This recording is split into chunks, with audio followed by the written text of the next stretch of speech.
Buongiorno cari amici e benvenuti anche oggi nel canale vostro Marietto Veneziano. Oggi parleremo di quei geni birichini che cambiano l'identità delle persone. Ma prima di fare questo, il vostro Marietto Veneziano vi chiede di iscrivervi al canale YouTube di Ildegarda, al canale YouTube del vostro Marietto Veneziano e di venire nei nostri gruppi Facebook e anche in Telegram, dove sapete ormai che ogni lunedì sera alle 20:30 Ildegarda e Marietto Veneziano, coadiuvati da Milas, tengono un percorso esoterico gratuito.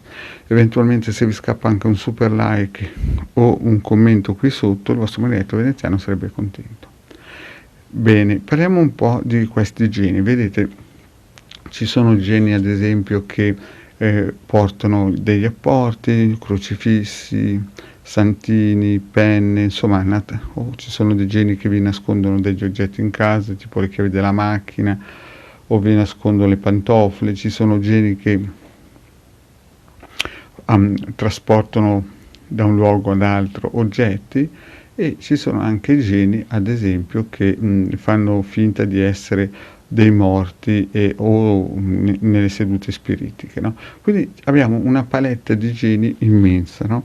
E le persone, ci sono anche geni che aumentano il piacere sessuale, e ci sono dei geni che ad esempio spingono le persone a uccidere gli animali. Infatti in alcuni posti orientali ci sono alcune volte nei periodi, in alcuni giorni nei periodi annuali, dei massacri ad esempio di animali dati in, come si dice, in onore a questi geni. Una volta addirittura si facevano i sacrifici umani, molto probabilmente alcune sette sataniche continuano anche tutt'oggi. Comunque il panorama di questi geni è immenso, ci sono geni di basso livello e geni di alto livello, di alti piani vibrazionali. Quindi noi dobbiamo pensare che esistono anche dei geni che quando entrano in alcune persone gli fanno credere e pensare di non essere quel sesso, di non avere quel sesso. In altre parole, se uno nasce col sesso femminile, gli fanno credere di essere un uomo e viceversa. Ma questo pensiero che gli è stato inculcato non è parte di quell'essere umano, ma è parte del genio che entra molto probabilmente in età, come si dice, prescolare. Quando sono piccolini gli entra questo genio. Questo può essere dato anche per degli errori molto probabilmente karmici, ma nel senso che magari nella vita prima questo essere si è comportato da birichino, oppure può essere anche un errore fatto dai propri genitori. Le cause e le concause possono essere innumerevoli. Sta di fatto che queste persone a un certo punto si rendono conto che sono, come si suol dire, nel momento sbagliato, nel posto sbagliato. Quindi alcuni fanno delle operazioni, alcuni vanno dal dottore e si fanno impasticare, insomma pensano che questa cosa qui sia un'anima, loro pensano di essere un'anima nel corpo sbagliato. Nella realtà, nel 90% dei casi, se non nel 99,9%, molto probabilmente è un genio. Come ci sono, come vi ho spiegato, quelli che riescono a trasportare gli oggetti, portare gli apporti. Basta pensare solamente che un semplice mago di medio livello, chiaramente rosso, no? riesce con un'agida o con delle operazioni magiche non difficilissime, diciamolo così, a far pensare a una persona qualsiasi cosa e a fargli fare qualsiasi cosa.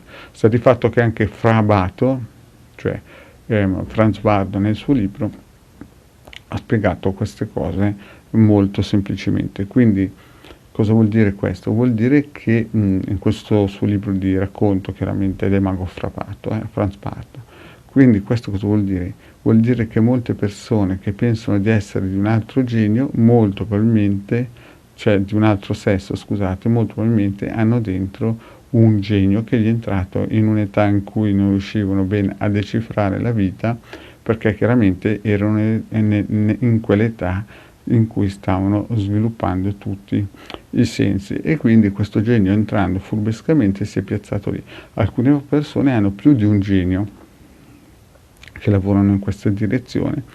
Il problema cos'è? Che se si operano, cosa succede? Succede che se poi gli si toglie questo genio, a queste persone qui gli va proprio tutto in tilt, perché si riescono, come si suol dire, non riescono più a vivere dentro un sesso opposto, visto che si sono operate. Bene, cari amici, questa è solamente una piccola pillola per dire state attenti anche a entrare nei gruppi social, anche a familiarizzare con alcune sette per il semplice fatto che questi, come si suol dire, questi egregori hanno dalla loro parte questi geni che quando poi entrano potrebbero entrare nel vostro figlio, potrebbero entrare dentro di voi anche in tarda età.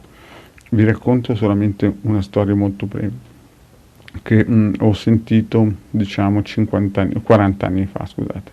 A un certo punto c'è stata una signora che, e la faccio corta la storia, c'è stata una signora che faceva da traduttrice a due giornaliste e queste giornaliste lavoravano per una TV statale.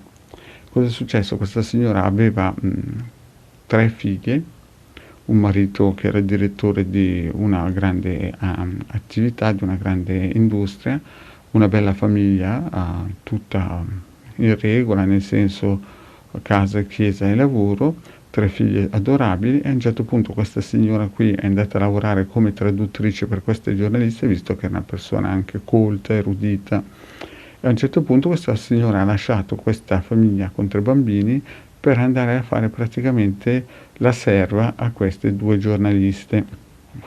Tutti si sono chiesto cosa era successo, visto che questa famiglia era un esempio lampante di, come si suol dire, di fare bene, no? Diciamo così, ma quando si va poi a analizzare la cosa ci si rende conto che queste 2 giornaliste, che chiaramente erano, come si dice, marito e moglie, mettiamola giù così, chiaramente hanno usato delle, come si suol dire, delle attività magiche per sedurre e schiavizzare quest'altra persona. La storia va a finire che queste 3 persone poi sono andate via, hanno abbandonato la regione e hanno formato un nucleo. Questa donna ha lasciato i 3 figli e il marito per poi andare a fare praticamente la schiava e la serva a queste altre 2 giornaliste.